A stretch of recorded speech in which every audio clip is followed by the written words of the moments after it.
మహాశివరాత్రి పర్వదినాన్ని పురస్కరించుకొని రేపు ఇండస్ ఫౌండేషన్ ఆధ్వర్యంలో హయగ్రీవాచారి గ్రౌండ్లో ఆధ్యాత్మిక సాంస్కృతిక సమ్మేళనం ఏర్పాటు చేశారు. ఇవాళ సాయంత్రం నుంచి రేపు తెల్లవారుజామున 4 గంటల వరకు శివపార్వతుల కళ్యాణంతో పాటు ప్రవచనాలు, ప్రేరణి సహా పలు నృత్య ప్రదర్శనలు ఏర్పాటు చేశారు. ఈ కార్యక్రమానికి పెద్ద సంఖ్యలో హాజరై విజయవంతం చేయాలంటున్న ఇండస్ ఫౌండేషన్ చైర్మన్ రాకేష్ రెడ్డితో మా వరంగల్ ప్రతినిధి Ravikant face to face. Mahashivratri సందర్భంగా ఓరుగల్లు నగరమంతా శివనామ స్మరణతో మారుమోగిపోతా ఉంది. ఉదయమంతా ఉపవాస దీక్షల్లో పాల్గొన్న భక్తులకు ఒక అద్భుతమైన వేదికగా హయగ్రీవాచారి కాంపౌండ్లో ఇండస్ ఫౌండేషన్ ఆధ్వర్యంలో ఇక్కడ ఆధ్యాత్మిక సాంస్కృతిక సమ్మేళనం జరగబోతా ఉంది. మనతో పాటు ఇండస్ ఫౌండేషన్ సంబంధించిన చైర్మన్ ఉన్నారు. ఎట్లా జరగబోతోంది కార్యక్రమాలు, ఎలాంటి కార్యక్రమాలు తీసుకున్నారు, ప్రజలు ఎంతమంది, భక్తులు ఎంతమంది రానున్నారు? ప్రతి సంవత్సరంలోనే ఈ సంవత్సరం కూడా ఈ మహాశివరాత్రి ఆధ్యాత్మిక సాంస్కృతిక సమ్మేళనం ఎంతో అంగరంగ వైభవంగా జరగనున్నది. ఓరుగల్లు కళా వైభవం, ఓరుగల్లు సాంస్కృతిక వైభవము, ఆ శివతత్వం చాటే విధంగా మా కార్యక్రమాలు ఉంటాయి. మొట్టమొదట శివపార్వతి కళ్యాణంతో ప్రారంభమయ్యేటువంటి ఈ వేడుక అనేక భక్తి, ఆధ్యాత్మిక, సాంస్కృతిక కార్యక్రమాల సమ్మేళనంగా ఉంటుంది. అందుకనే ఓరుగల్లు నలుమూలల నుండి కూడా పెద్ద ఎత్తున శివభక్తులు, సాధారణ ప్రజలు కూడా వస్తూ ఉంటారు. అనేక మంది కవులకు, కళాకారులకు ఒక గొప్ప వేదికగా ఈరోజు ఓరుగల్లు ప్రజలందరినీ కూడా ఆదరించబోతున్నాం. తప్పకుండా శివనామ స్మరణ మీరు ఉదయం నుంచి ఇదే చెప్తున్నారు. శివనామ స్మరణతోనే ఓరుగల్లు మారుమోగిపోతున్నది అని చెప్పి అదే శివనామ స్మరణతోనే ఈ ఆధ్యాత్మిక సమ్మేళన వేదిక కూడా తప్పకుండా మారుమోగబోతా ఉన్నది. శివపార్వతుల కళ్యాణం జరగబోతోంది. ఎట్లా ఉంటుంది ఆ కార్యక్రమంతో పాటు ఎన్ని గంటలకు ఇక్కడ కార్యక్రమాలు మొదలై ఎన్ని గంటల వరకు పూర్తవుతాయి?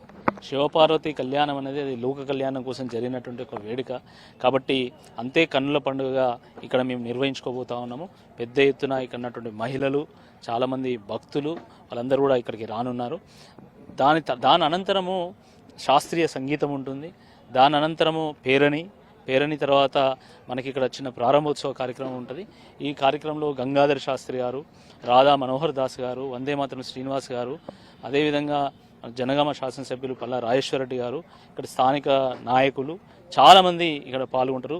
అనేక మంది గాయకులు, కవులు కూడా ఈ యొక్క ప్రారంభోత్సవంలో పాల్గొని దాని అనంతరము బ్రహ్మశ్రీ గంగాధర్ శాస్త్రి గారి యొక్క ప్రవచనం ఉంటుంది. గంటన్నర పాటు వారి యొక్క ప్రవచనం వినేటువంటి అదృష్టం మనకు దక్కుతుంది. దాని అనంతరము కొన్ని పాటలు, దాని అనంతరం మళ్ళీ రాధా మనోహర్ దాస్ గారి ప్రవచనం, అది మధ్యరాత్రి వరకు ఉంటుంది. మధ్యరాత్రి శివుడికి లింగోద్భవ సమయంలో హారతిస్తాము. దాని అనంతరము ఓరుగల్లు కళలకు పుట్టినిల్లు, అనేక జానపద కళలకు ఒక నిలయం, అవన్నీ ఉట్టిపడే విధంగా అనేక సాంస్కృతిక కార్యక్రమాలు కూడా ఇక్కడ మనం చూడవచ్చు. చాలామంది రాబోతున్నారు. వాళ్ళకి కావాల్సినటువంటి ఏర్పాట్లు ఇప్పటికే పూర్తి చేసుకున్నాము. ఆ వేడుక ప్రారంభానికి అంతా సిద్ధంగా ఉన్నాం. చారిత్రక ఓరుగల్లు నగరం అంటే ముఖ్యంగా కాకతీయులు గుర్తొస్తారు. కాకతీయులు అంటే ఇక్కడ అంతా కూడా శివుణ్ణి పెద్ద ఎత్తున నమ్ముతాము. ఆ రకంగా అనేక దేవాలయాలు నిర్మించిన సందర్భము, శివతత్వం పెద్ద ఎత్తున ఇక్కడ స్మరిస్తూ ఉంటారు. మీ చిన్నప్పటి నుంచి శివరాత్రి ఎట్లా ఉండేది? శివరాత్రి ఓరుగల్లు ప్రాంతంలో ఎంతో ఘనంగా జరుగుతుంది. అయితే నేడు ఇంటర్నెట్ యుగంలో యువకులందరూ కూడా ఇంటర్నెట్కు అతుక్కొని పోతున్నటువంటి ఈ వేళ మనం పరంపర, మన పూర్వీకుల యొక్క ఔన్నత్యము, ఈ ప్రాంతం యొక్క చరిత్ర, ఇవన్నీ కూడా భవిష్యత్తు తరాలకు తెలియాల్సినటువంటి అవసరం ఉంది. దాని ద్వారా ఒక స్ఫూర్తి రగలాల్సినటువంటి అవసరం ఉంది. కాబట్టే ఈ యొక్క ఆధ్యాత్మిక సాంస్కృతిక సమ్మేళనము ఏదో మన శివరాత్రి అనే 4 సినిమాలు చూసినామా, లేకపోతే ఓటీటీలో కొన్ని సినిమాలు చూసినామా అనేది కాకుండా ఆ శివుడి యొక్క ధ్యానంలో మనం మునిగి తేలి ఆ శివుడి యొక్క అనుగ్రహం పొందాల్సినటువంటి అవసరం ఉంది. ఆ స్ఫూర్తితోని మన జీవితంలో మనం ముందుకు నడవాల్సినటువంటి అవసరం ఉంది. కాబట్టి నీలోన శివుడు గలడు, నాలోన శివుడు గలడు అని చెప్పి ఆ రోజు తనికెళ్ళ వర్ణ గారు ప్రారంభించినటువంటి ఈ కార్యక్రమము మనలో ఉన్నటువంటి మనలో నిగూఢంగా దాగి ఉన్నటువంటి ఒక శక్తిని బయటికి తీస్తుంది. కాబట్టి ఇది ఒక గొప్ప కార్యక్రమంగా అందుకని ఇది పేరుగాంచి. ఉపవాసం అంటే ముఖ్యంగా దేవునికి దగ్గరగా ఉండాలనేది ఉపవాసంగా చెప్తాము. దాంతోపాటు జాగరణ అనేది బలవంతంగా చేయకుండా ఆధ్యాత్మిక చింతనలో ఈ జాగరణ జరగాల్సిన అవసరం ఉంది. ఆ విధంగా ఓరుగల్లు ప్రజలంతా కూడా ఎట్లా ఉండబోతుంది వాళ్ళ రాత్రి అంతా, ఇవాళ తెల్లవారుజామున ఉపవాసం విడిచే వరకు కూడా? తప్పకుండా ప్రతి వ్యక్తిలో దేశభక్తి, దైవభక్తి మెండుగా ఉంటాయి. ఆయా సందర్భాలను బట్టి అవి వ్యక్తీకరిస్తారు. కాబట్టి శివరాత్రి సందర్భంగా ప్రతి వ్యక్తిలో ఉన్నటువంటి ఆ భక్తి భావనను ప్రదర్శించేటువంటి ఒక ప్రయత్నం చేస్తారు. ఈరోజు దేశంలో మన తెలంగాణలో కూడా మనం సాంస్కృతిక పునర్వైభవాన్ని మనం చూస్తున్నాం. మన గొలుసుకట్టు చెరువులను మనం బాగు చేసుకోగలిగినాం. ఈరోజు ఇక్కడ ఉన్నటువంటి యాస భాషకు ఇక్కడ ఒక పట్టం కట్టగలిగినాం. ఈరోజు దేశంలో ఒక రామ మందిర ఉద్యమం నడుస్తుంది. ఎన్నో సంవత్సరాలుగా కలగన్నటువంటి రామ మందిర నిర్మాణం జరిగింది. ఇక్కడ యాదాద్రి లక్ష్మీనరసింహస్వామి దేవాలయం కూడా వెలిసిల్లింది. కాబట్టి ఆ భక్తి భావన ఈరోజు వ్యక్తీకరించేటువంటి ఒక సందర్భం ఈ దేశంలో, ఈ రాష్ట్రంలో, మన ఊరుగల్లో ప్రారంభమైంది. కాబట్టి తప్పకుండా దాని తగ్గట్టుగానే ఈ యొక్క కార్యక్రమం కూడా అంతే వైభవంగా జరుగుతుంది. చివరిగా ఇక్కడికి ఎంతమంది భక్తులు రాబోతున్నారు, వాళ్ళ కోసం ఎట్లాంటి ఏర్పాట్లు చేశారు?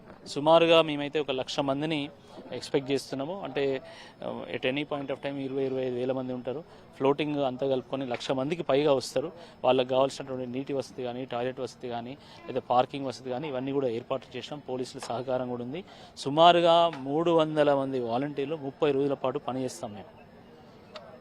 ఊరుగల్లుకు పునర్వైభవం తీసుకురావాలనేటువంటి మా ఆకాంక్షకు వీళ్ళే సైనికులుగా నిలుస్తూ ఉన్నారు. ఊరుగల్లును ఒక భవిష్యత్తు నగరంగా తీర్చిదిద్దాలనేది మా ఆలోచన. ఆ భవిష్యత్తు నగరానికి వీళ్ళు పునాదులుగా ఉంటారు. మొత్తంగా ఓరుగల్లు నగరానికి చారిత్రపరంగా పూర్వవైభవం తీసుకొచ్చేందుకు ఇండస్ ఫౌండేషన్ కృషి చేస్తుందని, ముఖ్యంగా ఇక్కడికి వచ్చే భక్తుల కోసం అన్ని రకాల సౌకర్యాలు ఏర్పాటు చేసామని చెప్తున్నారు. ముఖ్యంగా మనం చూస్తున్నటువంటి వేదిక ఇవాళ ఉన్నటువంటి ఆధ్యాత్మిక సాంస్కృతిక సమ్మేళన కార్యక్రమం పెద్ద ఎత్తున విజయవంతం చేయాలని కూడా రాకేష్ రెడ్డి గారు కోరుతున్న సందర్భం మనకు కనిపిస్తూ ఉంది. కెమెరా పర్సన్ సంజీవ్తో రవికాంత్, టీ న్యూస్, హన్మకొండ జిల్లా.